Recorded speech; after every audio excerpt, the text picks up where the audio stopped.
Prazer conhecer vocês, estar aqui com vocês nesta noite. Eu sou o Bispo José Hildo, da Igreja Metodista Livre.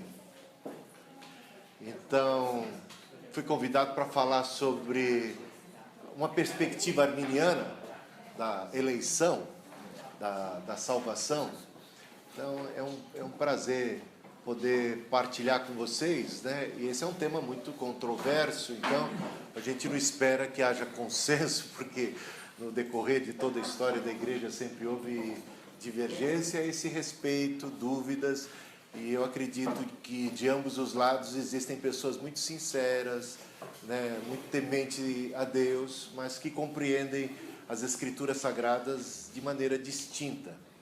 Então, o que eu estou aqui hoje querendo apresentar para vocês é a perspectiva armínio-wesleyana, né, da eleição, segundo as Escrituras Sagradas. Eu, numa classe de teologia, dando aula, eu fui questionado. Certa vez, um aluno chegou, um seminarista chegou para mim e fez a seguinte pergunta: professor, por que foi que Deus escolheu Israel em detrimento dos demais povos? Olha que pergunta capciosa, né?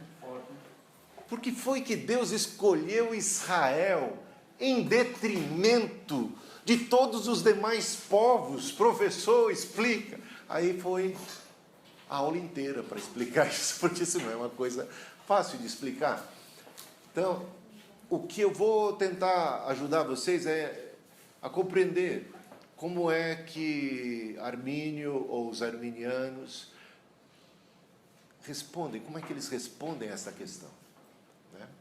Por que Deus escolheu um povo de Israel, em detrimento dos demais povos? E aí eu começo a responder. E aí eu vou começar a responder para vocês essa questão. Primeira pergunta está errada.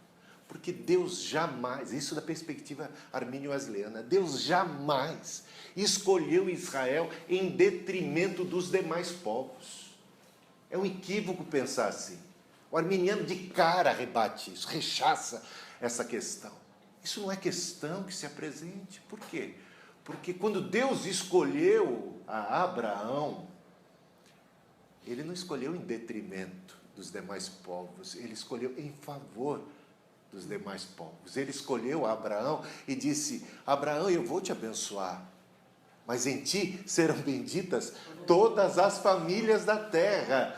Não era uma escolha de alguém em detrimento dos demais, era uma escolha de alguém para ser um agente missionário em favor de todos os demais. Todos os demais povos estavam sendo escolhidos em Abraão. É uma coisa que a gente tem que parar para pensar. E aí eu convido você pode, eu não sei se todo mundo vai conseguir acompanhar aí, né? Vamos lá. Fazer um panorama bíblico. Então, teria Deus escolhido um povo em detrimento dos demais? Aí eu respondo assim. Vamos passear um pouquinho na Bíblia. Gênesis é onde se dá a escolha de Abraão, não é? No capítulo 12 de Gênesis. Mas até o capítulo 12 temos o quê? 11 capítulos. Esses 11 capítulos tratam de 5 grandes histórias. A primeira história é a história da criação. Então, quando Deus faz, Ele faz a coisa perfeita. Tudo que Deus fez perfeito. O homem, a sua imagem, a semelhança, a coroa ali como que de toda a criação, um jardim perfeito, tudo maravilhoso. Mas aí as outras 4 histórias que se seguem são histórias de desgraças, são histórias de pecado, de corrupção, de decadência. Acompanhe comigo essas 4 histórias rapidamente, e você vai observar, e estudando bem essas histórias, você vai conseguir entender o surgimento de Abraão, no capítulo 12. Quais são as 4 histórias que se seguem? A história da queda de Adão e Eva em pecado, no jardim ainda. Depois, a história do Caim matando Abel, o primeiro assassinato. terceira história, que vem depois da criação, é a história do dilúvio. É o pecado tomando conta geral, né? E o dilúvio como consequência. A quarta história é a história de Babel. Essas 4 histórias falam de muito pecado, de muita corrupção e de consequências danosas, drásticas, que de alguma maneira nós, seres humanos, hoje sofremos as consequências dessas histórias. Essas histórias têm muito a ver com a nossa realidade hoje. Mas o interessante é quando você estuda cada uma dessas histórias, você observar que existe um padrão comum às 4 histórias. E o padrão é esse que você consegue ver aí no quadro. Cada uma das 4 histórias tem 4 como partes. Elas são contadas e tem 4 elementos. O primeiro elemento que você vai encontrar em cada uma das 4 histórias é o elemento da descrição do pecado. Há uma narrativa. Conta-se como é que o pecado acontece. Cada uma das 4 histórias começa narrando o pecado. Segue-se a descrição do pecado, uma fala de Deus. Deus se manifesta e fala em cada uma das 4 histórias, na sequência. Descrição do pecado seguido por uma narração, não, uma fala, um discurso de Deus. Depois, com o discurso, já vem o quê? A punição, o castigo. O pecado não passa impune. Para cada uma das 4 histórias que conta um pecado surgindo, também tem uma ação de punição correspondente, uma maldição, castigo que se segue ao pecado. Termina com o quê? Com o elemento da graça, cada uma das 4 histórias. E aí você fica maravilhado. Se você olhar para a história de Caim e Abel, foi assim, descrição do pecado. O homem comeu do fruto proibido. Deus falou. Deus se manifesta e fala. E depois comunica o quê? Os castigos. E por fim, nós vemos elementos da graça de Deus. Há uma profecia já feita no episódio de Adão e Eva, dizendo assim: nascerá um descendente de mulher, alguém da raça humana, vai surgir. A serpente, que ali simboliza o capeta, o mal, o maligno, Satanás, morde, fere o calcanhar, mas este nascido de mulher, esse ser futuro, pisará a cabeça da serpente. É uma promessa já feita. É muito interessante se observar. Então, um elemento de graça. E também a gente vê um elemento de graça já em Deus propiciando vestimenta para Adão e Eva. E para isso, há sacrifício, derramamento de sangue de animal, né? Para que aqueles 2 primeiros seres humanos pudessem ser cobertos da sua vergonha. É uma coisa interessante de pensar esse elemento da graça aparecendo. Segunda história, Caim matou Abel. Pecado ali é descrito. Segue-se do quê? Um discurso de Deus com o Caim. A punição vem na sequência. E onde está o elemento da graça? Exatamente naquela marca que ele recebe na testa, que muita gente diz que é sinal de maldição. Tanta interpretação fajuta, errada, porque aquele, de fato, era um sinal de graça, de proteção para ele não ser o quê? Assassinado, para que ninguém viesse a se vingar, fazer justiça com as próprias mãos. Um sinal da graça de Deus, até mesmo para o Caim. A terceira história, pecado que se alastrou sobre a terra. Discurso de Deus. Nesse discurso de Deus, o anúncio do castigo, o dilúvio. E o sinal da graça, a Arca de Noé, e ainda um arco-íris no final da história, né? Aí você entra na 4ª história, capítulo 11. Estamos chegando em Abraão. Capítulo 11. Chega na 4ª história. A arrogância humana, a presunção da tecnologia dos... Olha, eles se sentiam o máximo naquela época. Estavam construindo a Torre de Babel. E confiados muito na sua tecnologia. Engrandeceremos o nosso homem. Eram humanistas. Um mundo que já naquela época experimentava algo de antropocentrismo, né? O homem como centro, o homem o realizador, né? E Deus deixado de lado. E nessa E nesse pecado, o homem unido para o mal, unido para exaltar a si próprio, unido para esquecer-se e deixar Deus de lado, vem um discurso de Deus. E nesse discurso já vem o quê? A punição. Desçamos e confundamos as línguas. Uma maldição que vai dar origem àquilo que a gente conhece de nações, porque vai haver um estranhamento por causa da confusão de línguas. As pessoas agora começam a olhar atravessada uma para a outra e começam a se fechar nos seus guetos, nos seus próprios clãs, e a coisa começa ali a haver guerras, disputas por terra, confusão e muita desordem, uma maldição. Essas línguas representam uma maldição sobre a humanidade. E aí agora, qual que é o quarto elemento que está faltando nessa história? O elemento da graça. Você fica, se você acompanhou, você está... Olha, na primeira história teve os 4 elementos, né? A descrição do pecado, o discurso de Deus, o castigo e a graça. E agora nós vemos no capítulo 11 a descrição do pecado, o discurso de Deus, a maldição das línguas, sobre as nações como um todo. E o que você espera agora? Qual o elemento? A pergunta que se levanta é: qual é o elemento da graça? Onde está a graça nessa história? A manifestação da graça de Deus em favor das nações. Repare bem, em favor das nações. Quem foi amaldiçoado aqui? As nações foram amaldiçoadas. E termina a história do capítulo 11. Você está acompanhando aí comigo na Bíblia? A Bíblia está na sua cabeça, está na minha, né? Você conhece. Capítulo 11 termina com o quê? Genealogia. E quando chega a genealogia, geralmente a gente pula, não pula? Pode dizer que não. Pula. Não, vamos para uma coisa mais interessante. Gente, se está lá, é porque tem um propósito. Se está lá, é porque tem algum ensino. E é exatamente o elemento da graça de Deus se encontra na genealogia. Por quê? Porque começa a descrever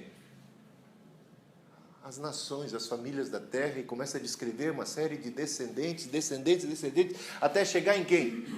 Num tal de Abraão. Termina o capítulo 11 com uma genealogia que de Ur dos Caldeus, exatamente de Babel, Babilônia, confusão de línguas, que vai dar o nome para a cidade Babilônia de Babel, dessa Babilônia, dessa confusão, do mesmo núcleo onde se deu o pecado e a maldição sobre as nações, Deus levanta Abraão. E aí entramos no capítulo 2. E no capítulo 12, Deus chega para Abraão e diz: sai da tua terra, da tua parentela, vai para a terra que eu te mostrarei. Eu vou te engrandecer o nome.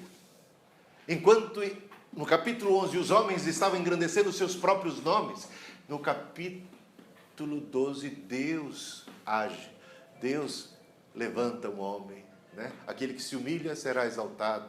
Foi exaltado um homem simples, de Ur dos Caldeus, e Deus disse: eu te abençoarei, e em ti serão benditas todas as famílias da terra. Todas as famílias da terra. Esta é a grande vocação de Abraão. Foi escolhido para ser um abençoador. Foi o escolhido para abraçar mais gente, para estender a bênção que recebeu. Não é para represar a bênção. Esse escolhido é missionário. Esse escolhido espalha a bênção, né? Não se sente o queridinho de Deus, o queridinho de Jesus, e ri dos que não são. Pelo contrário, ele se sente em missão e a favor de todos os demais. Então, o que a gente vai encontrar? Um Abraão sendo eleito em favor de todas as famílias da terra, para ser aquele pai de uma linhagem da qual nascerá aquele prometido, descendente de mulher que vai pisar na cabeça da serpente. Está entendendo essa ideia? Aleluia. E que é o rei dos judeus? Sim, mas ele é muito mais que isso. Ele é o rei dos reis. É o Senhor dos senhores. É o rei de toda a terra. Aquele que tira o pecado de Israel? Não, é aquele que tira o pecado do mundo. Está entendendo? É aquele que vai curar não apenas os males do capítulo 11 de Babel sobre as nações, mas o mal original, o descendente de mulher que vai pisar a cabeça da serpente, é o segundo Adão, né? É o segundo Adão. Essa ideia é muito linda, maravilhosa, e a gente percebe não uma escolha de uns em detrimento de outros, mas uma escolha missionária, uma vocação para o serviço, para ser bênção. Amém. Aí a gente começa a entender a eleição de uma outra perspectiva, de um outro ponto de vista. Não dos queridinhos exclusivos, enquanto os outros que se percam, não há esperança para eles, só para quem já foi escolhido. Não, é uma escolha missionária que abarca todas as famílias da terra. Amém. Bom, vamos ver. Repare bem que o livro de Gênesis se esforça para mostrar para mim, para você, para quem quer que seja, que Abraão procurou e os seus descendentes procuraram ser bênção para todas as famílias da terra. Abraão, ele vai ser bênção até para... Ele começa mal lá no Egito, né? Dá uma tropeçada lá, outra picada, mas depois ele começa a engatar, e aí ele vai ser bênção para o seu sobrinho Ló. Olha o tratamento que ele dá para ele. Ele intercede por Sodoma e Gomorra, lembre-se disso. Não foi por falta de vontade dele que não houve salvação ali, mas ele salvou um povo, a família de Ló e seus descendentes, os amonitas, né? Bom, Moabitas, desculpa. E saem ali de Ló, é um povo. Depois ele vai lutar para defender várias cidades. Lembra disso? Ele é alguém que está atuando para o bem de muita gente, de muito povo, que não é só o seu povo. Tem Jacó. O Jacó, você sabe que o Jacó era complicado. Mas o Jacó abençoou Labão, que era um outro povo, né? Então, e o Labão mesmo reconhece: por tua causa, Deus me abençoou. Eu fui abençoado. Ele se tornou próspero, o Labão, né? Foi abençoado por causa da presença daquele tal de Jacó. Mas, acima de tudo, e por isso o livro de Gênesis dedica capítulos e mais capítulos a esse personagem, descendente de Abraão. Quem? José. E quem é o José? E o que ele vai fazer? E o que o livro de Gênesis está mostrando? E Deus levantando esse descendente que tem a bênção de ser um abençoador de todas as famílias da terra, para ser, no momento de carestia, de seca, 7 anos de seca, ser aquele através do qual Deus vai salvar o Egito, vai salvar todos os povos vizinhos, incluindo o próprio povo de Israel. É interessante observar isso. Bom, mas, se você conhece bem o Antigo Testamento e vai acompanhando, o povo de Israel, escolhido de Deus, liberto por mão forte de Deus, que experimentou tantos milagres, que recebeu tantos profetas, eles fizeram vistas grossas, eles fizeram bezerro de ouro, logo depois de escaparem, né? Quando Moisés tardava em descer do monte, um bezerro de ouro para adorar. Eles quiseram apedrejar várias vezes Moisés, eles quiseram voltar para o Egito, e aquele povo escolhido, uma geração inteira pereceu no deserto. Então a gente já começa a ficar preocupado com esse negócio de ser escolhido, não é não? Esse negócio de ser escolhido também não é uma garantia de salvação. Esquisito isso, né? Mas é esquisito você parar para pensar. Mas não é? Para pensar comigo. Eu sou descendente de Abraão. Eu sou herdeiro da promessa. Eu sou um escolhido. Eu pertenço ao povo escolhido. Mas vira as costas para Deus e vai adorar o bezerro. Pega em pedra para apedrejar Moisés. Fica confiando no sangue de Abraão para você ver onde você vai parar. Está entendendo? E Jesus vai ter que lidar com coisas parecidas no Novo Testamento. Com toda arrogância, presunção, com toda uma ideia de que eu já estou, definitivo, está tranquilo, já está certo, que não condiz com a realidade. A eleição não é do tipo incondicional. Há condições. Aí começa. Está percebendo que aí eu já estou falando algumas coisas que talvez incomodem muita gente. Mas como. Mas como hoje sou eu que estou falando, então vocês vão ter que me engolir. Glória a Deus! Tem que vir, né? É por aí. Estou orando há 1 ano e meio por isso. O senhor é um irminiano? Glória. Mas calma lá. Calma. Aleluia, Jesus. Vamos ser calminiano nessa hora. Pronto! Desculpa, eu não cheguei depois. Não. Qual a sua Não, eu sou da Metodista Livre e o meu propósito aqui é passar o ponto de vista, a perspectiva wesleyana, ou armínio wesleyana, sobre a eleição. Então, eu estou mostrando para vocês como é que a gente enxerga. Eu sei que há controvérsias e haverá espaço para perguntas mais adiante. Então, vem comigo.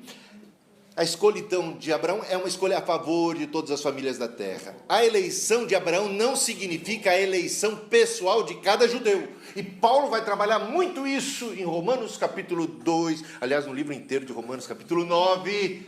A gente entra no capítulo 9 hoje, se Deus quiser. Ele trabalha com isso. Por quê? Porque Deus não faz acepção de pessoas. A verdadeira circuncisão não é a da carne, mas é a do coração. A salvação é pela fé. Abraão foi salvo por causa da sua fé. E os verdadeiros filhos de Abraão são os que participam da fé de Abraão. Nesse sentido, são os filhos da promessa. Os verdadeiros eleitos de Deus são os que participam, são da linhagem de Abraão pela fé. Até, lembre-se que Abraão era um gentil quando foi chamado e foi justificado por sua fé, e assim sucessivamente. Nós temos na própria genealogia, para falar de genealogia mais uma vez, para você ver como ela é importante, algumas figuras gentílicas, né? Raabe, Ruth, participam claramente da linhagem de Abraão, ainda que não tenha o sangue de Abraão, né? Vão participar da genealogia da qual descenderá o próprio Cristo.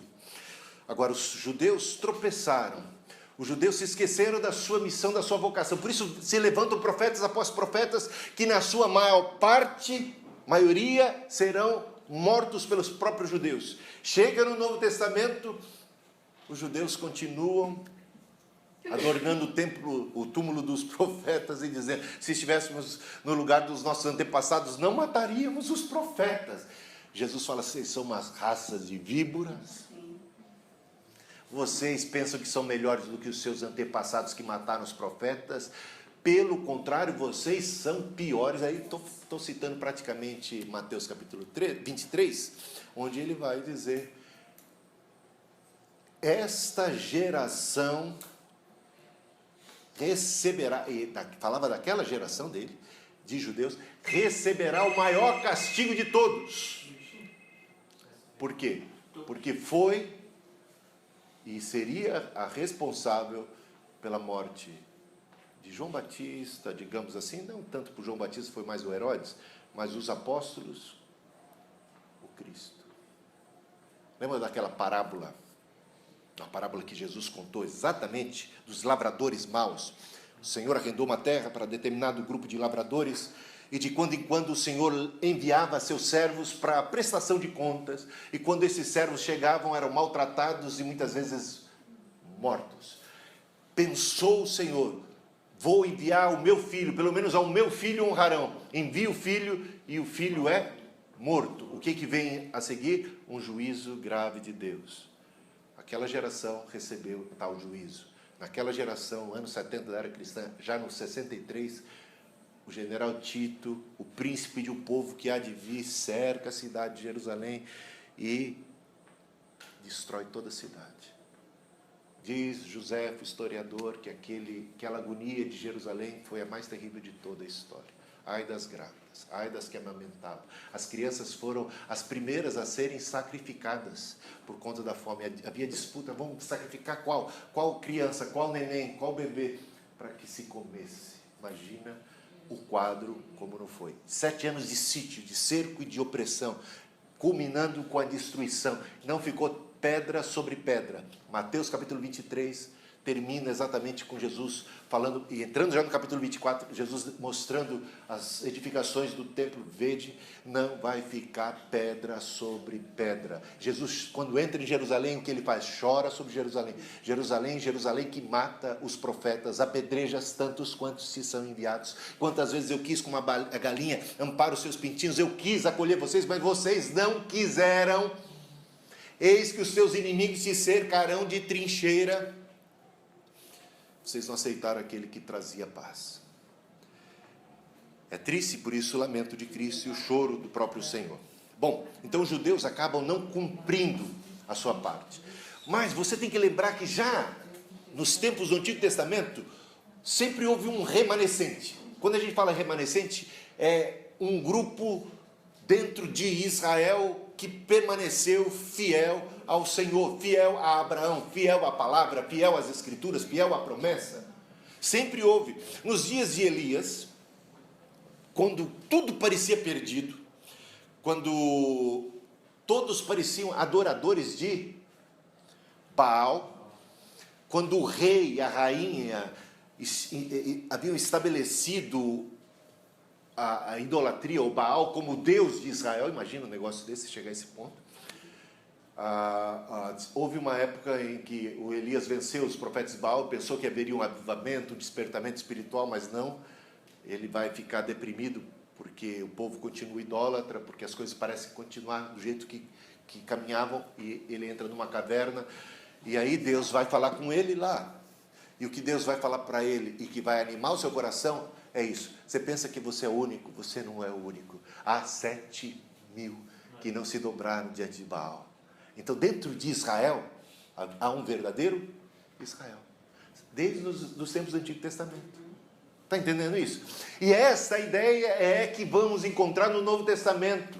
É com esse verdadeiro Israel, com o remanescente. Porque vem o Cristo. Deus não falha com a sua promessa. Deus tem um povo, ele fez uma promessa a Abraão, ele cumpre. E da descendência de Abraão, e Paulo fala, em Gálatas capítulo 3, não falava dos descendentes como se falando de muito, mas do descendente, um só, o Cristo. Haveria o que? O cumprimento das promessas feitas a Abraão, e a bênção se estenderia a todas as famílias da terra. E com o Cristo, como Cristo, de um modo geral, ele é rejeitado pelos que são seus, o seu povo como um todo, excetuando-se o quê? O remanescente. Porque, lembre-se, os primeiros discípulos de Jesus são todos judeus. É o remanescente de Israel. Cristo é judeu. Ele veio para os que eram seus, e os seus não receberam, mas houve um remanescente que recebeu. Os 120 no cenáculo, a igreja é prioritariamente judaica. Ela é a continuidade do remanescente de Israel. Segue-se a mesma linguagem, não há ruptura, há continuidade aqui, observe bem. Esses judeus que acolhem o Cristo, o Messias, formam a comunidade que recebe a promessa feita a Deus, de Deus, feita através de Jeremias, de Ezequiel, de Isaías, de Joel, que nos últimos dias, e os últimos dias começam com Cristo, começam com Pentecostes, derramarei do meu Espírito sobre toda a carne, essa promessa começa a se cumprir, eu vou tirar de vocês o coração de pedra, vou colocar um coração de carne, eu vou fazer com que vocês andem nos meus estatutos, começa a se cumprir todas aquelas profecias do Antigo Testamento, até mesmo aquela profecia do ano do jubileu, que nunca nos dias de Israel, nunca nas páginas do Antigo Testamento, na história de Israel, houve cumprimento daquilo, do jeito que Deus queria que fosse. Mas quando o Espírito de Deus é derramado sobre a igreja, o testemunho que se vê, o quê? E dividiam, e repartiam o que tinham, e tudo era considerado comum. Uma coisa extraordinária, é o ano do jubileu. Justiça, a igreja tratando todos. Na igreja não há escravo, nem livre, nem mulher, nem homem. É uma revolução acontecendo aqui. E quando o Espírito Santo é derramado sobre a igreja, não tem um fenômeno de línguas acontecendo? Aí os pentecostais dão glória a Deus. É para dar mesmo. E os que não são, tem que dar glória a Deus também. Porque aconteceu um fenômeno extraordinário de línguas que faz lembrar o de Babel. Só que é o contrário. Ou não? Passaram os discípulos a falar das maravilhas de Deus em outros idiomas, que de repente ali reunidos pessoas, judeus ou descendentes de judeus, de distintas partes do mundo, porque era uma festa judaica grande, a festa das primícias, a festa das colheitas, dos primeiros frutos. A igreja nasce exatamente numa festa dos primeiros frutos do reino de Deus. Já podem ser vistos. O reino de Deus está irrompendo e os seus primeiros frutos podem ser colhidos e já há uma festa. E há muita colheita nesse dia, 3.000 almas que vão ser salvas. E o fenômeno das línguas é o reverso de Babel. Por quê? Porque cada um, admiravelmente, podia ouvir Pedro, por exemplo, falando na sua própria língua materna. E ficava admirado que o outro, que sabia muito bem que vinha de uma outra parte, de uma outra nação, que não tinha nada a ver com a sua própria língua materna, poderia estar entendendo. Como é que você está entendendo ele? Se ele está falando na minha língua. Não, calma aí. Ele está falando na minha língua materna. Qual é a sua língua materna? É essa. A minha é aquela. Não, ele está falando na minha, não na minha. Aí houve briga ali, eu não sei como é que ficou o negócio. Unidade. Um só povo. De ambos os povos, gentios e judeus, Deus fez a igreja. Com cabeça. Vamos lá para Romanos capítulo 11 e nós ouvimos falar de uma única árvore, a oliveira, cujos ramos originais, naturais, foram cortados por causa da sua incredulidade. Podem ser eles reenxertados se retornarem a crer. A fatura não está definida para eles. Não foram predestinados nem para isso nem para aquilo. Seu destino pode ser alterado. E o que muda é a questão da fé. E se você que está em Cristo foi enxertado, você era do jabuzeiro, você era da oliveira brava, foi cortado, enxertado nessa oliveira, hoje está em Cristo, está na fé, cuide para que não caia. Está escrito lá em Romanos capítulo 11. Deus não rejeitou o seu povo que antes Cuide para que não caia. ou não sabeis a que a Escritura É muito interessante observar isso. Então, o ramo que estiver em mim e não der fruto é cortado e lançado fora. Né? Então a gente tem que estar vigiando. Precisamos estar com as nossas lâmpadas acesas, sempre. E não debaixo da cama. Vigiar, exatamente, vigiar e orar, porque a gente não sabe a hora que ele vem. Bom, O senhor falou aí, né, Romanos 11, 5. Assim, pois, também no tempo presente ficou um remanescente, segundo a eleição da graça. segundo a eleição da graça. Romanos 11, 5. E a gente vai falar sobre isso. Então, veja só, o remanescente de Israel, em Romanos 9, 27, você vai encontrar esse, como em 11 também, como já foi lido. Os gentios são enxertados na mesma oliveira, Romanos 11, 17 a 24. São eles, os gentios, denominados agora co-herdeiros e membros do mesmo corpo. Deus não tem dois povos, tem um povo só. Então eles são co-herdeiros, juntamente com Abraão. Se Abraão era herdeiro daquela promessa, e nós, pela fé e não pelo sangue, pela fé e não por qualquer outra coisa, pela fé.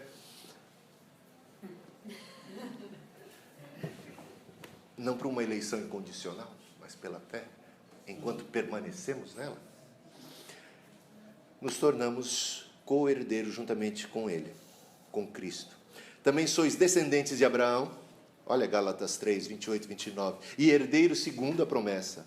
Somos denominados, aquilo que encontramos, por exemplo, em Êxodo 19, 5 e 6, palavra de Deus ao seu povo escolhido, ao povo de Israel, veja só, é ipsis literis, dito a respeito da igreja.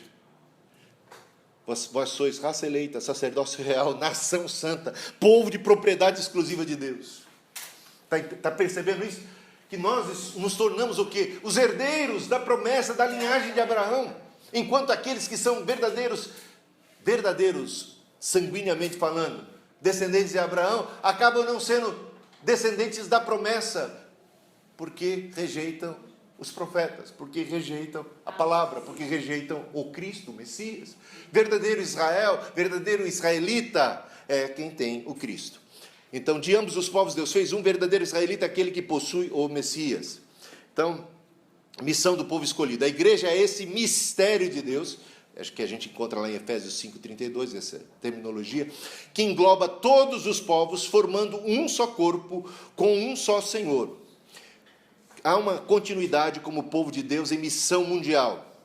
Aquilo que foi dito em Gênesis 12:3, você encontra na grande comissão. Ide, fazei discípulos de todas as nações. É para ser bênção para todas as famílias da terra. Nós fomos chamados, escolhidos para quê? Para fazermos discípulos de todos os povos, línguas, tribos e nações. E ser-me-eis testemunha em Jerusalém, Judeia, Samaria e até os confins da terra. E o fenômeno de Babel, reverso, o fenômeno de Pentecostes, reverso de Babel. A igreja vai triunfar. Veja só. É necessário que o evangelho seja primeiramente pregado para todas as nações, só então virá o fim. Deus dá uma missão, Jesus dá uma missão para a sua igreja. E ele diz que essa missão deve necessariamente ser cumprida antes do fim. Portanto, vai ser pregado esse evangelho para testemunha todas as famílias da terra. Quando você vai para o Apocalipse, você vê que isso se cumpriu. Apocalipse 6, Apocalipse 7 fala de uma grande multidão incontável, inumerável, de todos os povos, tribos, línguas e nações salvos. Então, haverá representantes salvos no céu de todos os povos, tribos, línguas e nações. Então, porque a igreja cumpre a sua missão. Cristo dá uma tarefa para a igreja. Quando ele institui a igreja, ele diz: as portas do inferno não prevalecerão contra ela. Eis que vos dou poder para pisar serpentes, escorpiões e dominar sobre todo o poder do maligno. Dou as chaves do céu, até o que ligar na terra será ligado no céu. Agora não fica muito cheio de pompa com tudo isso, porque a gente tem que ser sempre servo humilde. Tudo isso é para o bem dos outros, é para servir e não para ser servido. É uma coisa muito interessante, né? Então, redimidos de todas as nações adoram ao Senhor. No capítulo 5 de Apocalipse, versículo 9, 7, versículo 9, com o cântico do Rei das Nações. Rei das Nações. É o Cristo, Rei das Nações, a quem representamos. As promessas feitas a Abraão se cumprem no seu descendente, que é Cristo, e em seu corpo, que é a igreja. E aí eu falaria resumidamente agora sobre diferença do ponto de vista calvinista e arminiano, da maneira mais sucinta, singela possível, né? Deus escolhe também indivíduos para a salvação? Os calvinistas responderiam sim, e afirmariam que só os escolhidos são incondicionalmente agraciados por Deus com a capacidade de crer e aceitar o evangelho. Os demais são abandonados à sua condição de perdição. Os arminianos, ou azar. Os arminianos sustentam que Deus é amor e deseja a salvação de todos os homens. Deus capacita todos os homens a responderem positivamente, mas não os obriga a isso. Fé e arrependimento são as condições para a salvação. Falando um pouquinho mais, aí entra numa plataforma, né, arminiana, em que a graça de Deus, se do ponto de vista calvinista a graça é destinada a um grupo de eleitos desde a fundação do mundo, e é uma graça irresistível, o homem não pode contrariar e evitar essa ação da graça. Do ponto de vista arminiano, a graça de Deus, né, porque há um acordo entre arminianos e calvinistas. Cremos que todos pecaram e destituídos estão da glória de Deus, que o homem está morto nos seus delitos e pecados, que o homem por si mesmo não consegue encontrar o caminho de volta para o paraíso, que o homem não consegue mérito suficiente ele está morto, nesse sentido, morto, incapacitado de agradar a Deus por si próprio. Não há justiça no homem. Nesse sentido, todos pecaram e estão mortos. Então, nós concordamos que precisamos, dependemos desesperadamente de uma ação. Estamos como Isaías que clama: ai de mim que vou perecendo, porque diante de Deus não podemos ficar em pé baseado nas nossas próprias justiças. Se o próprio Isaías disse ai de mim, então ai de todos nós, não é? Então, no certo sentido, como seres humanos, carecemos o quê? Daquela brasa viva que vem do altar de uma ação da graça, que toque no nosso lábio, que toque no nosso coração, que nos regenere, do Espírito. Precisamos do lavar, regenerador e purificador do Espírito Santo. O Espírito que nos convence do pecado, da justiça e do juízo, de uma graça de Deus habilitadora, capacitadora. Só que a diferença é que, enquanto um calvinista acredita que essa graça é aplicada de modo irresistível a uma parcela da humanidade, os arminianos entendem que esta graça, olha, vou citar um versículo de Paulo, que é bem arminiano, do meu ponto de vista: a graça de Deus se manifestou salvadora a todos os homens. Está entendendo? Educando-nos que, renegadas a impiedade e as paixões mundanas, vivamos no presente século sensata, justa, piamente. Educando-nos, a graça capacitadora se manifesta a todos. Cristo falou: eu sou a luz, e não de um punhado de gente, né?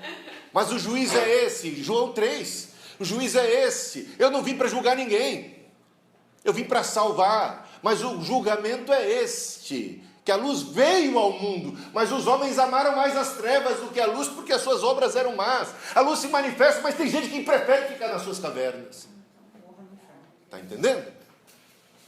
É muito interessante essa ideia. A graça, então, do ponto de vista arminiano, a graça é capacitadora, é como luz que vem alcançar, que vem despertar nossas consciências, porque ninguém pode ser salvo por si próprio. Nós somos salvos pelo lavar, regenerador, purificador do Espírito Santo, o Espírito Santo que trabalha conosco muito antes da nossa conversão, nos convencendo do pecado, da justiça, do juízo, junto com a palavra, vem o auxílio do Espírito para que possamos crer. Se não cremos, estamos resistindo. Cremos que é possível resistir à voz do Espírito. Não porque a voz do Espírito seja fraca, mas porque se manifesta de modo resistível. Não porque o Cristo, ao vir a esse mundo, seja fraco, mas parece ter se manifestado em certa fragilidade, não? Sim. Foi golpeado, foi ignorado, fizeram pouco caso dele, crucificaram, rejeitaram. Jesus chora sobre Jerusalém. Ele entra em Jerusalém, não montado num cavalo poderoso, não com um exército forte, ainda que pudesse ser assim. Ele escolheu cativar pela via do amor. Gente, isso é tão tremendo. Ele disse: quando o Filho do Homem for levantado, ele atrairia todos a si. Essa atração se dá por meio da cruz. É a cruz, esse instrumento de morte, de maldição, que agora se reverteu, porque Cristo, quando Cristo toca o negócio, tudo muda, não é? Ele tocou a cruz, e a cruz que era objeto de vergonha, de morte, de maldição, hoje já tem outro espectro. Hoje a gente olha para a cruz com outro sentimento. É a vitória. Foi na cruz que ele despojou principados e potestades, triunfou sobre eles na cruz, a cruz de Cristo. Paulo disse: eu não quis saber entre vocês outra mensagem a não ser Cristo e Cristo crucificado. Porque é o Cristo crucificado que nos salva, é o seu sangue derramado que nos dá vitória. Isso é tremendo.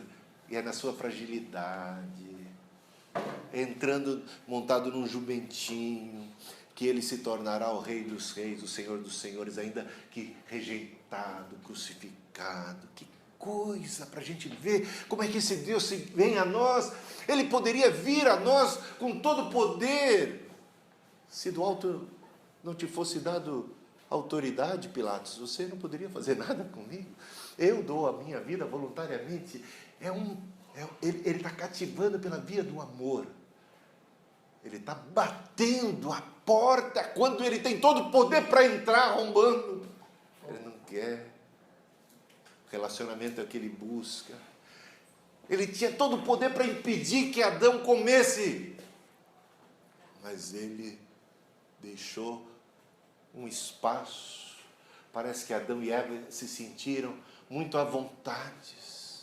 Deus às vezes nos deixa numa condição assim, de tão à vontade, que a gente nem pensa, nem lembra dele, não é? Aí pecamos. E a maior parte dos nossos pecados é a ausência da consciência da presença de Deus conosco. Parece que depois a presença de Deus se fez sentir forte. Aí o homem estava envergonhado. Depois do pecado a gente fica com vergonha. Aí sente a presença de Deus e nos envergonhamos.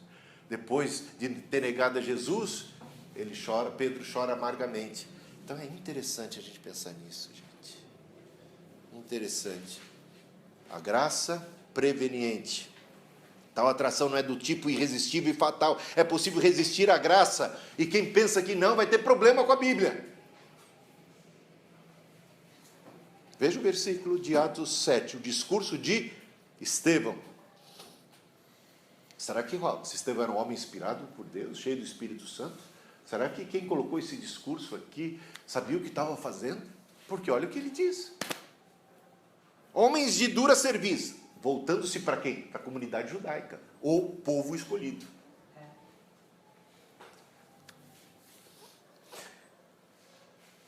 Homens de dura cerviz e incircuncisos de coração e ouvido, vós sempre resistis ao Espírito Santo. Assim vós sois como vossos pais. E Hebreus 3,15. Se hoje ouvirdes a sua voz, não endureçais o vosso coração. Aí vamos ter problema. Aí tem problema muito sério.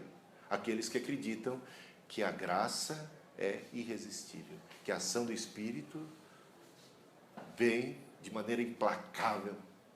Vai ter problema, porque veja que como o Cristo se manifestou, veja como o Espírito se manifesta a ponto de ser rejeitado, sempre, não apenas uma vez, sucessivas vezes.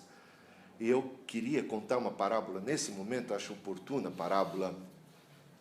parábola do banquete, das bodas, Mateus 22, se não me engano, porque eu acho ela muito propícia, dentro desse próprio contexto, porque a parábola das bodas fala do grande rei, a pessoa mais importante na terra, que está convidando determinado grupo de convidados originais, que tenha prioridade, convite VIP, em primeira mão, e para as bodas do seu filho, não é coisa pouca, não é festa pouca, é festa muito importante, porque o filho é importante, é um festão, convite da pessoa mais poderosa. Sabe o que fizeram os convidados originais?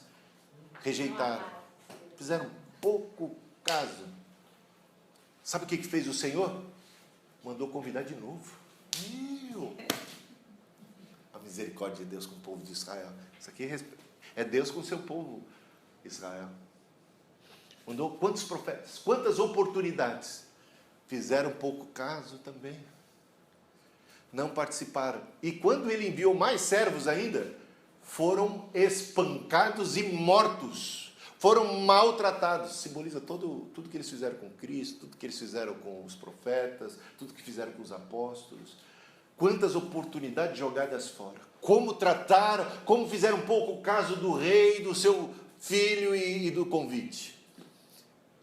Aí, o rei fala, a festa está pronta. Manda chamar todos os demais. Vai, encontra quem você achar. Olha que interessante. Todo mundo, sem distinção alguma. Não um grupo escolhido, específico. Não há nenhuma espécie de acepção. É generalizado o chamado, é para todo mundo. Vai para os becos, vai para bons e maus. Ou seja, gente honrada e gente desonrada. chama todo mundo. A festa ficou cheia, banquete cheio. Esse senhor é tão bom que ele providenciou, ele sabia que tinha gente pobre, ele sabia que tinha gente miserável, ele sabia que tinha gente que estava na sarjeta, gente que era pedinte. Ele providenciou vestes nupciais para todo mundo. Banho, perfume, chinelo, sandália, tudo, roupa. E de repente ele percebe um convidado lá na festa, está contente que o salão está cheio.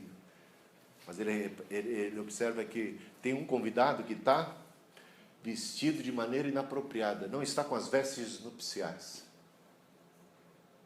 Como você ousou entrar aqui sem as vestes nupciais? Para fora já. Muitos, aí vem aquela frase, muitos são chamados, mas poucos escolhido dentro desta parábola é quem? Exatamente, quem está de veste sujo. Todos os convidados, bons e maus. Os escolhidos são os que atenderam ao chamado e cumpriram as condições estabelecidas pelo rei. Ou não? Sim. Está claro isso? Porque se você só aceitou o convite e veio nos seus próprios termos, você vai cair do cavalo. Você não é salvo do jeito que você quer, bem entende. Você é salvo do jeito que ele quer. O meio dele de salvar é a graça. Essa veste nupcial, isso é graça pura. Pela fé, pela graça, não por obras de justiça praticadas por vós, mas pela sua graça. Ele nos salvou pelo lavar regenerador, purificador do Espírito Santo que ele derramou sobre nós abundantemente. Tudo providenciado por Deus. Tito 3, 5 e comecinho do 6 é o texto que acabei de citar de cor. Vai acompanhando comigo. Muitos são chamados, mas poucos os escolhidos. Nesta parábola de Jesus, ninguém estava destinado a não participar dessa festa. Concorda comigo? Ninguém foi predestinado a ficar de fora. A começar pelos convidados originais, que foram convidados uma, duas, tal era o desejo de Deus que eles fizessem parte da festa. Concorda comigo? E do outro grupo, todo mundo podia ter participado, só não participou quem não esteve com as vestes nupciais, com a lâmpada cheia, com azeite, com Cristo, com o Espírito no coração. É isso, gente, com fé. Está entendendo a perspectiva arminiana dessa, que se encaixa perfeitamente com a parábola? Essa parábola não dá para interpretar do ponto de vista calvinista. Desafio qualquer calvinista tentar. É uma parábola que desbanca o calvinismo. Ela desbanca, porque desse ponto, ninguém foi predestinado para isso ou para aquilo. Havia possibilidades amplas para todos. E as vestes foram providenciadas gratuitamente. É como o filho pródigo. A parábola do filho pródigo também é muito interessante. Porque o filho vai, perde tudo e tal, mas quando ele volta, ele recebe um abraço. Ele volta do jeito que ele está, em frangalhos. Mas recebe um abraço. Mas quando ele recebe aquele abraço e aquela acolhida, vem banho, não vem? Vem um batismo para a gente. É um batismo de água, né? A água, o derramar dessa água, desse lavar regenerador, purificador do Espírito Santo, renovador. Ele recebe roupas, vestes nupciais, dignas. Você não vai ser tratado como empregado. Vai receber roupa de filho, anel de filho, sandália, tudo limpo. Uma festa para ele, é graça pura. E o irmão mais velho representa o quê? O povo de Israel, que não entende a graça, que não entende essa salvação, esse perdão, essa misericórdia, que não se sente, digamos assim, que se acha, né? Essa é a verdade. Apesar de eles terem sido justos, Justo aos seus próprios olhos. Não preciso de misericórdia, não preciso de graça. Eu sou melhor do que o meu irmão. É a oração do fariseu e contra o publicano. Né? Exatamente, eu fiquei, eu estive, sou eu que tenho. E ele está mais longe.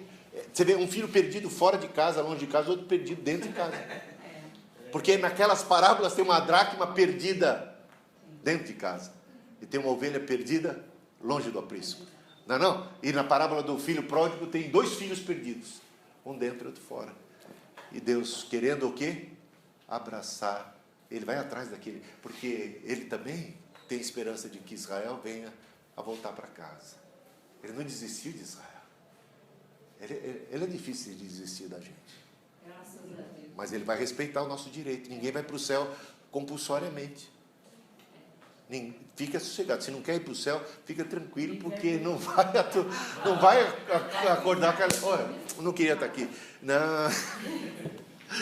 Né? Os calvinistas diriam que eles não vão para o céu, vão ficar aqui, né? Os calvinistas diriam eles vão subir desse. Sim. Eleição, então, é condicional, da perspectiva arminiana, como nós lemos as Escrituras. Os que creem tornam-se os indivíduos eleitos sobre a condição de permanecerem firmes nessa fé. Portanto, irmãos, empenhem-se, esse texto, olha só, 2 Pedro 1:10. Portanto, irmãos, empenhem-se ainda mais para consolidar o chamado e a eleição de vocês, pois se agirem dessa forma, jamais tropeçarão. Caso contrário, haverá tropeço. E ele diz, empenhe-se para consolidar o chamado e a eleição de vocês. Portanto, o chamado e a eleição precisa ser consolidado. De maneira com empenho. Caso contrário, corremos o risco de tropeçar. Aquele que está em pé, cuide para que não caia. Lucas 21:19. É perseverando que vocês obterão a vida.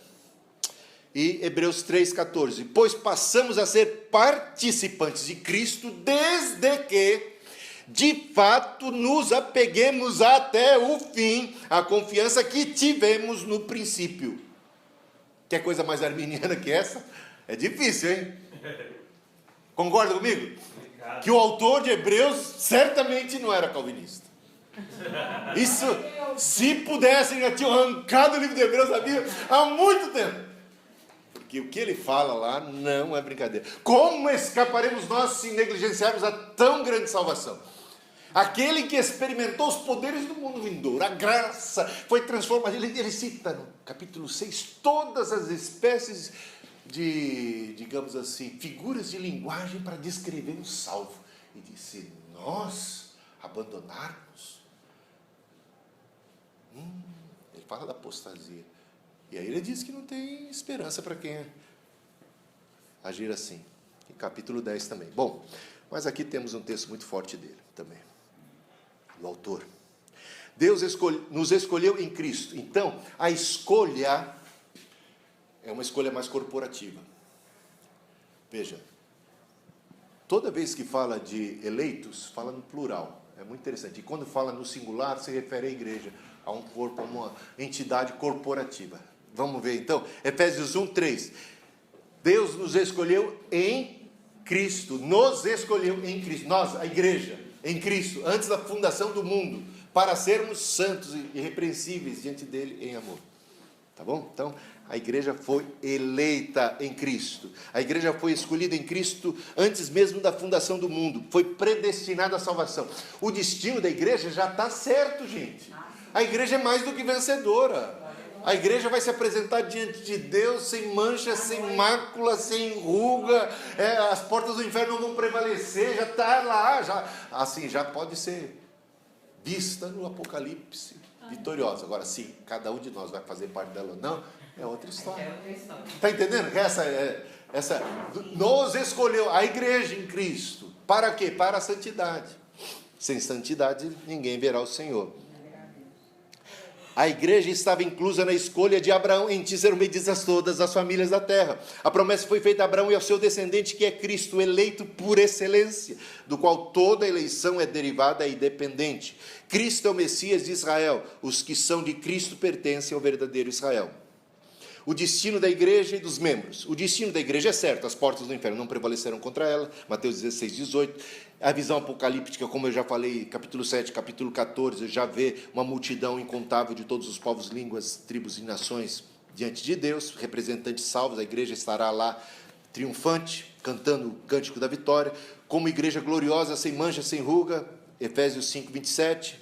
Mas o destino dos indivíduos não está definido. Veja Colossenses 1, 22 a 23 e 23, que diz: mas agora ele os reconciliou pelo corpo físico de Cristo, mediante a morte, para apresentá-los diante dele, santos, inculpáveis e livres de qualquer acusação, desde que, esse desde que apareceu de novo aqui, mas não é possível, não é só em Hebreus? Olha o desde que continuem alicerçados e firmes na fé, sem se afastarem da esperança do Evangelho. Conclusão: a eleição de indivíduos para a salvação está condicionada à sua associação e permanência no corpo eleito de Cristo, que é a igreja. Deus conhece os que irão crer e perseverar em sua fé. Não conhece? Por sua presciência, ele já sabe os que de fato são seus. Mas não é o saber de Deus a causa. Então há aqui e agora algo genuinamente vivo, real, uma história acontecendo. Então, sejamos vigilantes.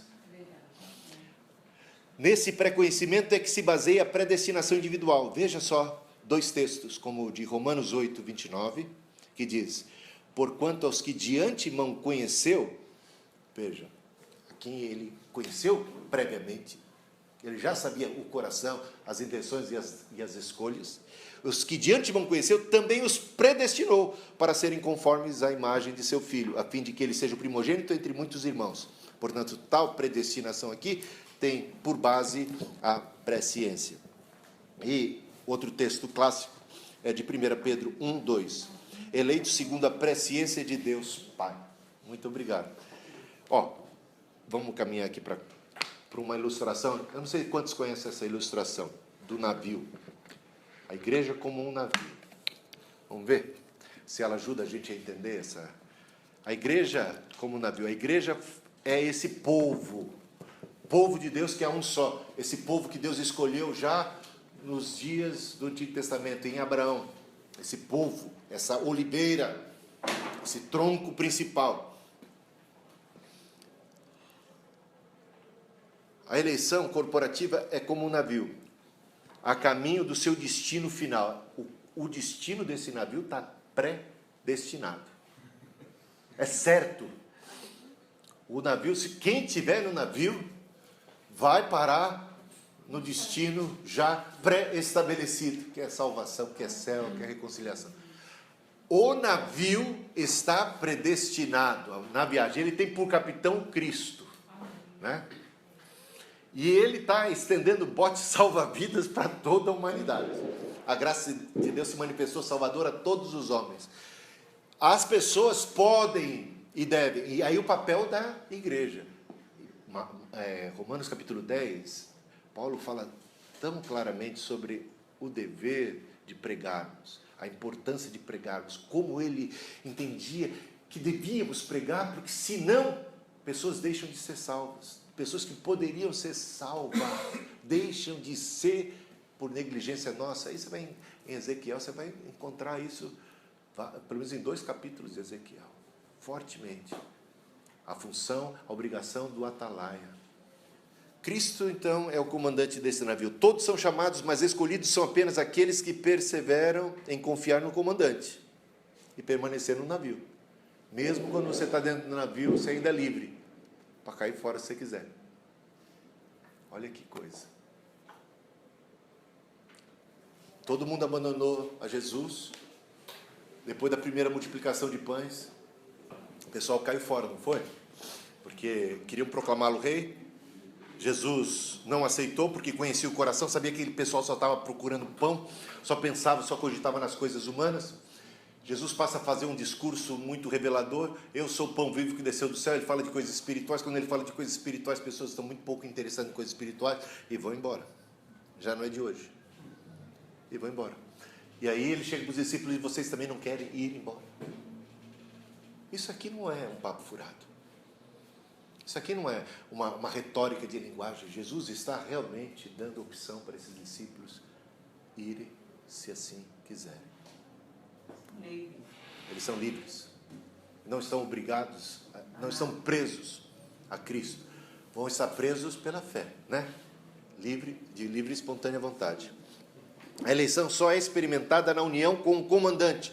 Predestinação tem a ver com o porto de destino desse navio e com o destino final que Deus tem preparado para aqueles que permanecem nele. Todos são convidados e ninguém precisa ficar de fora. E com isso eu termino minha primeira parte aqui. Eu acho que não vai ter espaço hoje, tempo para a segunda não.